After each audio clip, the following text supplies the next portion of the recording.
18-year-old Caitlin Hunt is going for it all. Instead of accepting a plea deal that would have allowed her to avoid jail time, she's headed to trial.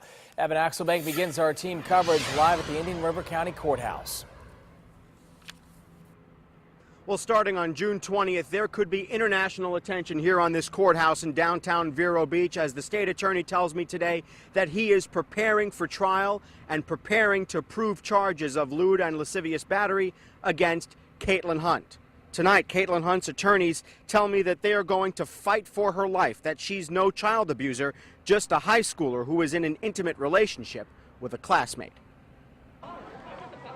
Caitlin Hunt did not appear in public today, as she did for yesterday's rally, but her lawyer made waves, saying in a statement, "Our client is a model citizen. She's been placed in an environment of school with her classmates, where they are allowed to have contact without barriers. When something develops as a result of this environment created by the state, it leads to criminal prosecution." Something's gone terribly wrong with the application of a law intended to stop adults from preying on children. Nadine Smith, head of the gay rights group Equality Florida, says they've provided Hunt's family with lawyers and signaled that they'll be using social media to keep the heat on State Attorney Bruce Colton. We certainly are encouraging people to speak up, to reach out to the state attorney's office and to express their outrage.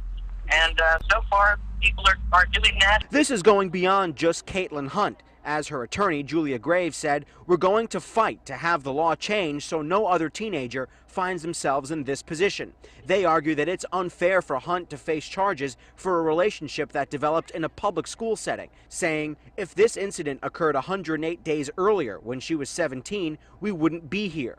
The state is willing to take this teenager's life away over 108 days. Now we, as counsel, need to get down to the serious business of fighting for this teenager's life." Today, the state attorney said that he provided a, quote, extremely lenient plea deal, which would have let her avoid jail time and avoid being labeled a sex offender. Both sides here are ready for the battle, which will begin on June 20th when the first hearings are held. We've been driving around Vero Beach all day long, and we've seen how this issue, this case, is galvanizing the community, and we'll have more of that coming up at 6 o'clock here on News Channel 5. For now, we're live in Vero Beach. Evan Axelbank, WPTV News Channel 5.